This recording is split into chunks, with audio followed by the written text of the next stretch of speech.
Hello and welcome to today's clinic. Tenant Rights, My Landlord Won't Make Repairs, presented by Legal Aid of North Carolina. This clinic will explain your rights as a tenant and what to do if your landlord will not make repairs to your rental home. Let's get started. North Carolina landlord tenant law is found in Chapter 42 of the North Carolina General Statutes. The law requires a landlord to provide fit and habitable conditions. What does that mean? It means generally that the home must be safe and have adequate heat, water, and plumbing. To meet this requirement, the landlord must comply with applicable building and housing codes, make all repairs and do whatever is necessary to put and keep the structure in a safe and sound condition, keep common areas in a safe condition, maintain in good and safe working order and promptly repair all electrical, plumbing, sanitary, heating, ventilating, air conditioning, and other facilities and appliances supplied or which are required to be supplied by the landlord, and provide and maintain operable smoke alarms and or carbon monoxide alarms.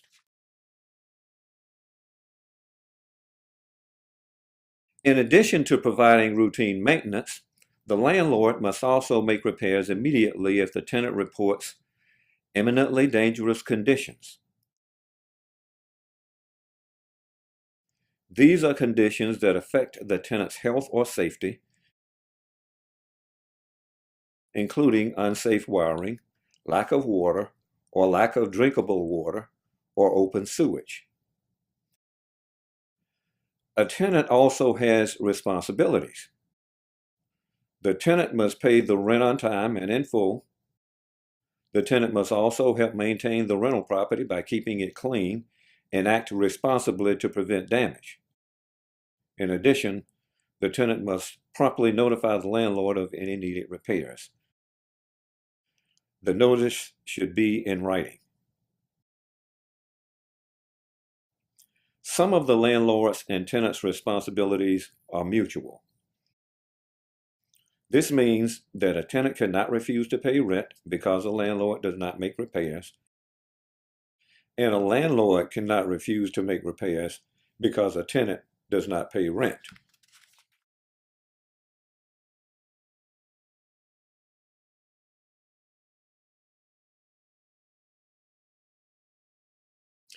Now that we understand the duties and responsibilities of the landlord and tenant, let's talk about what you as a tenant can do if your landlord fails to make repairs.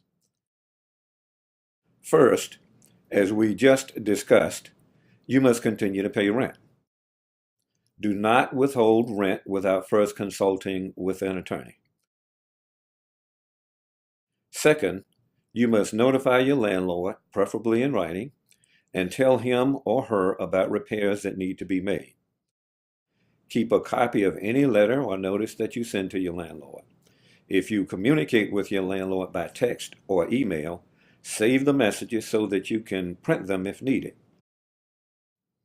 Once you give your landlord written notice, you should give your landlord a reasonable time to assess the needed repairs. Order any necessary materials and make the repairs or hire a professional to make them.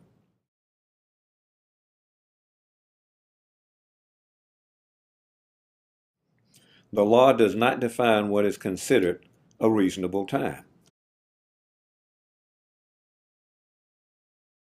What is reasonable may depend on the extent of the repairs needed. If you don't hear back from your landlord within a week, contact him or her again. Of course, if the problem is urgent and affects the safety and health of your household, then your landlord must make the repair as soon as possible. Unfortunately, even if you follow all of these steps, sometimes your landlord still won't make repairs. If that happens, then you have the right to bring your landlord to court to force him or her to make repairs. Please remember, even though your landlord is not obeying the law by failing to make repairs, you should still continue to pay rent. Do not withhold rent without first consulting an attorney.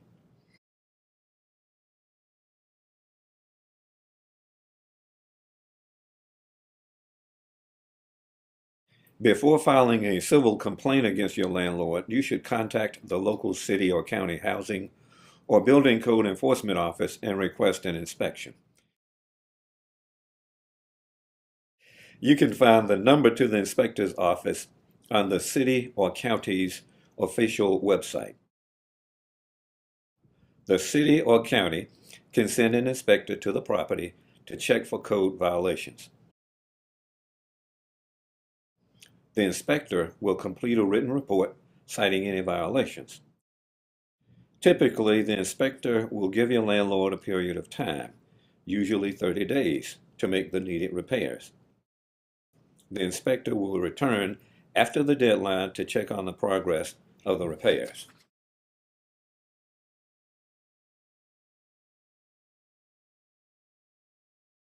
If your landlord has not made repairs, then the inspector may give him or her additional time, or give him or her a citation for code violations, which may result in a fine or other penalties for your landlord.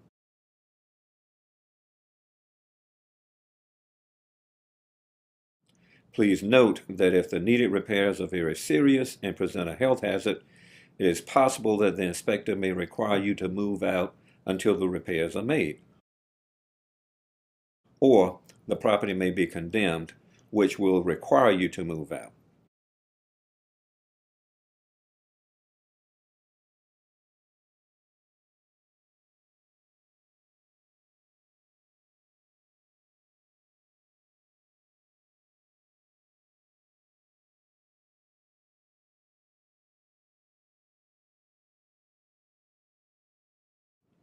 As a tenant, you have the right to get a copy of the inspector's written report. It may take several days or weeks for an inspector to complete the report. Please note, you may run into a situation where the code enforcement office refuses your request for an inspection. You may be told that the office does not inspect rental properties, or you may be given another reason why they won't inspect. If this happens, you should contact the chief inspector or the city or county attorney.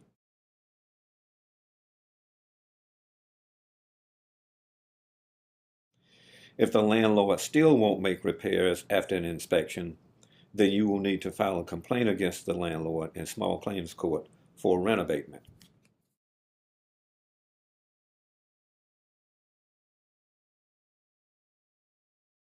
What is rent abatement? Rent abatement is a legal remedy that allows a tenant to be temporarily excused from his or her obligation to pay full rent and to receive money damages as a result of the landlord's failure to make repairs.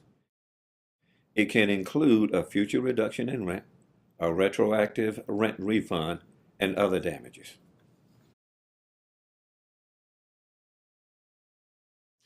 Here's how it works. When the tenant agreed to rent the property from the landlord, she or he agreed to pay a certain amount for rent. In exchange for payment of the rent, the tenant is entitled to live in a home that is fit and habitable. It is the landlord's duty to keep the home fit and habitable. If the landlord breaches that duty, the tenant is entitled to have the rent reduced to the value of the home in its defective condition.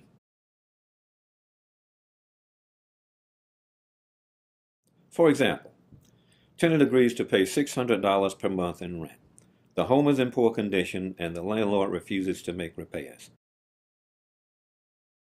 The defects reduce the home's rental value to $400 per month.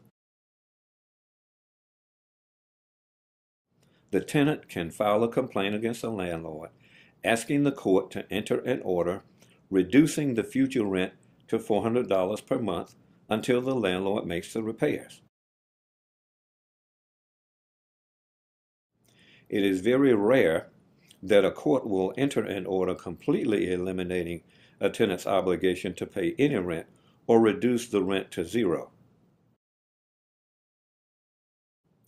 This typically only happens if the code inspector has told the tenant that the conditions are so bad that the tenant is not allowed to continue to live in the property or condemned the property.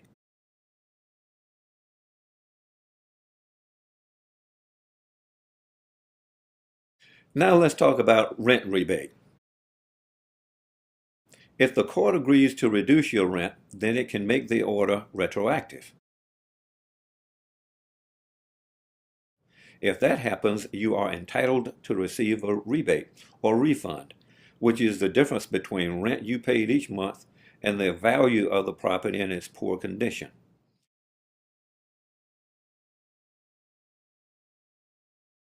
Using our previous example, let's say the court determined that the landlord knew about the defects and failed to make repairs for 4 months. If the court reduces the rent from $600 to $400 and makes the order retroactive for 4 months, then the tenant is entitled to a rebate of $200 for each month. $200 times 4 months equals a total rebate of $800. Now let's talk about other damages. In the complaint, you can ask the court to reimburse you for costs or compensate you for losses that you incurred as a result of your landlord's failure to make repairs. For example, if your landlord failed to repair a refrigerator and your food spoiled, then you can ask for compensation for the cost of the spoiled food. If your landlord fails to repair the heat and you have to buy a space heater, then you can be compensated for the cost of the heater. If your landlord fails to fix the stove and you have to eat meals at restaurants, then you can be compensated for the cost of those meals. If your landlord fails to maintain or repair the electrical, heating, air, or plumbing, which causes you to have an unusually high utility bill, then you can be compensated for the amount of the bill that exceeds the normal usage. For example, your water bill is usually $35 per month. You discover a water leak and you tell your landlord, but he or she fails to make the repairs. The following month, your water bill is $100 as a result of the leak. You can be compensated for the difference. $100 minus $35 or $65.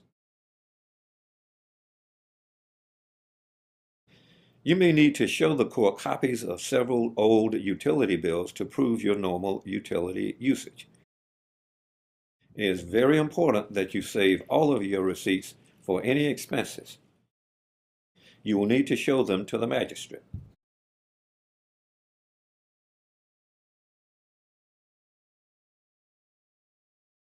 Now, let's talk about how you file your complaint for rent abatement. This type of complaint can be filed in small claims court.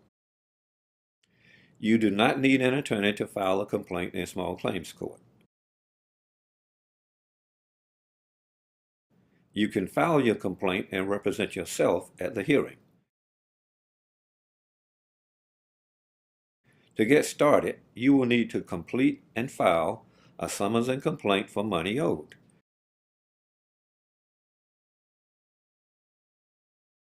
These forms are available free of charge at the office of the clerk of court in your county.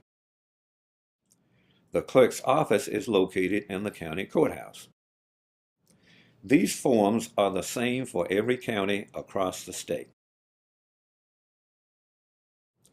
Instructions on how to fill out the summons and complaint for money owed can be found in Legal Aid of North Carolina's Guide to Small Claims Court. We will tell you how to get a copy of the guide at the end of our presentation. You must file your summons and complaint in the county where your landlord lives, not where you live. For example, You rent property in Forsyth County, but your landlord lives in Guilford County.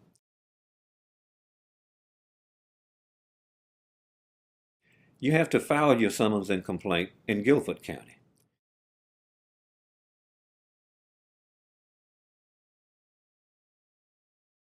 You will need to bring the original and copies of your completed summons and complaint to the clerk for filing. The clerk will not make copies for you. You will need one copy for you and one copy for your landlord. When you file your papers, the clerk will write the date and time of your hearing on the summons. Your case will be heard by a magistrate.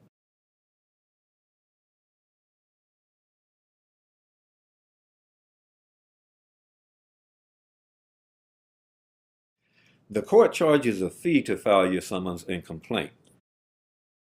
However, if you have limited or no income, then you may be eligible to have the court waive the filing fee.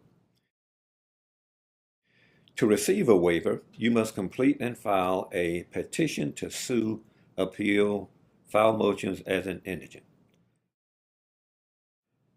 If you receive AFDC, Work First, SSI benefits, or food stamps, then the clerk should waive your filing fees. You may be required to provide proof that you received one of these benefits when you file your petition.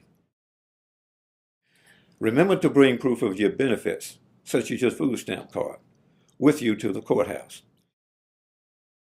If you do not receive any of these benefits, then the clerk may still waive the fees.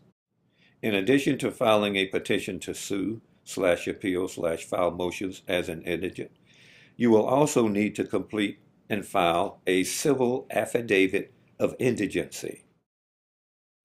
You should bring a pay stub or a bank statement or other proof of income.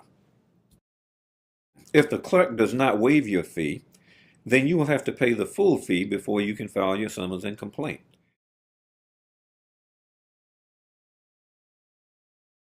If the magistrate rules in your favor after the hearing, then she or he can order your landlord to reimburse you for those costs too. One other note, the petition to sue, appeal, file motions as an indigent, and the civil affidavit of indigency must be notarized. Some clerks of court will notarize the forms for you. Others will not, and you will have to get the forms notarized yourself. You can call ahead of time to find out if your clerk will notarize these forms for you. If not, then your bank or credit union may provide notary services. You may have to pay a small fee for this service. You will be asked to present photo identification, such as a driver's license or a state ID card.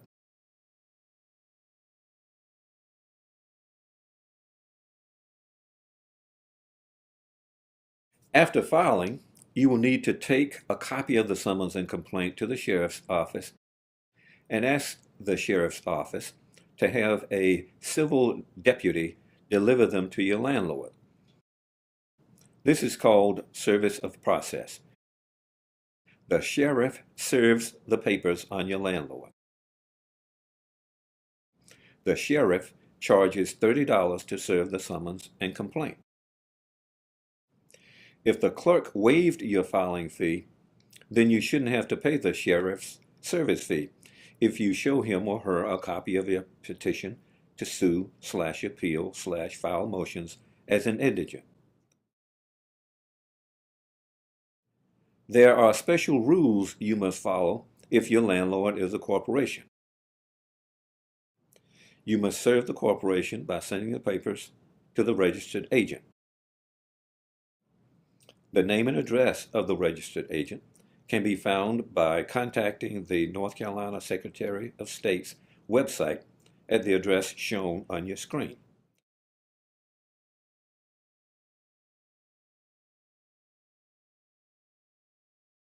More information about this process is available in Legal Aid of North Carolina's Guide to Small Claims Court.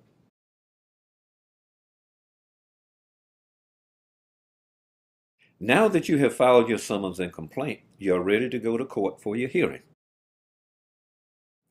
The next part of our presentation will talk about how to present your case to the magistrate. Since you are the plaintiff, the person filing the case, you present your case first. You will need to tell the magistrate about the problems in the property and your efforts to get your landlord to make repairs. You will also need to tell the magistrate how you were damaged by your landlord's failure to make repairs. You can have other adults who either live in the home with you or who visited the home testify about the poor conditions. The magistrate will not accept letters or notarized statements from witnesses. It is helpful to show video or photographs of the defects to the magistrate. You will need to print your photographs. The magistrate will probably not allow you to show him or her photos on your cell phone. You should also bring copies of any letters you sent your landlord asking him or her to make repairs. If you have texts or emails between you and your landlord, then you should print them out as well. You will need a copy of the inspector's report if you have one. However, the inspector will likely need to come to court and testify in person. You will probably need to subpoena the inspector. You can get the subpoena forms free of charge from the office of the clerk of court. Bring copies of all your receipts and any excess utility bills.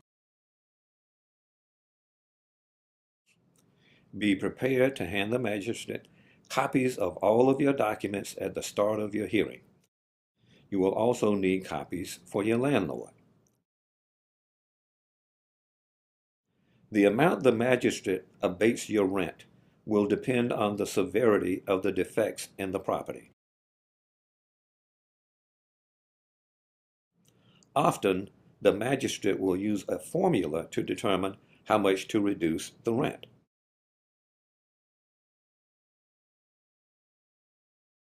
For example, there's a leak in the roof that has damaged several rooms in the home, and you can't live in those rooms. If the unlivable rooms make up 25% of the property, then the magistrate can reduce your rent by 25%. Be prepared to tell the magistrate how much you are seeking in money damages based on your receipts. If you have lost personal property, such as furniture damaged by a water leak, remember that the amount of your damage is the sale value, not the cost of a new piece of furniture.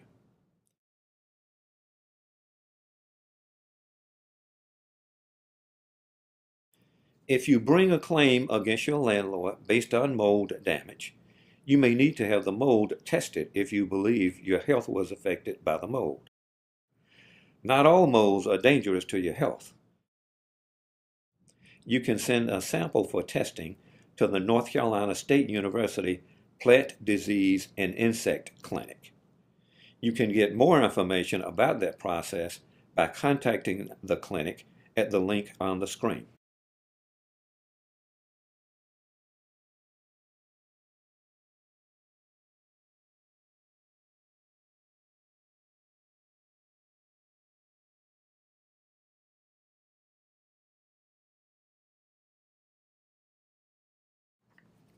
After you present your case, your landlord will have a chance to explain his or her side of the story and object to your claims.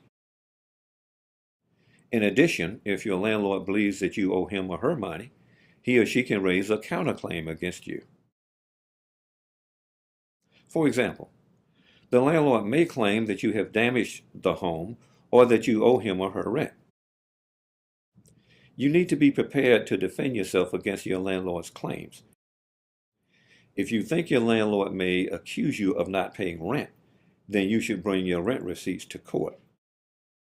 Remember, if your landlord has a claim against you, then it may not be in your best interest to file a complaint against him or her. Your landlord's claim may be greater than your claim against him or her, and he or she could obtain a judgment against you instead. You should give this possibility a serious consideration before you file your complaint.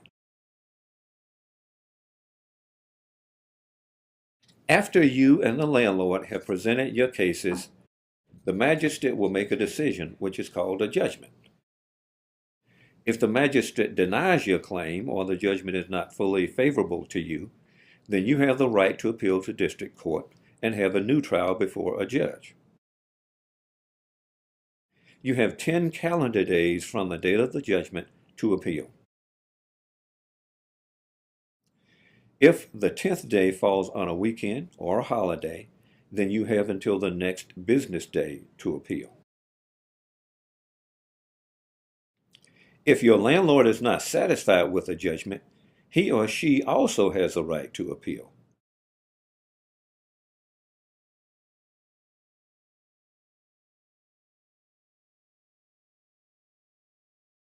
For more information about appealing a decision from Small Claims Court, please consult Legal Aid of North Carolina's Guide to Small Claims Court. Legal Aid of North Carolina's Guide to Small Claims Court is a very helpful resource. It is available on our website at www.legalaidnc.org. Click Get Help and then Self-Help Resources, or search for Small Claims. You can also call Legal Aid of North Carolina's toll-free helpline at 866-219-5262. If you wish to consult a private attorney about your claims, then contact the North Carolina Bar Lawyer Referral Service, toll-free at 1-800-662-7660. There is a $50 fee for this service.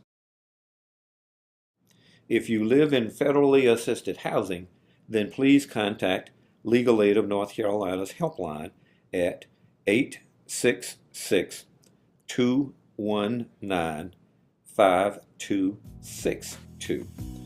You may have additional rights and remedies. This concludes our presentation today. We hope you found it helpful. Thank you.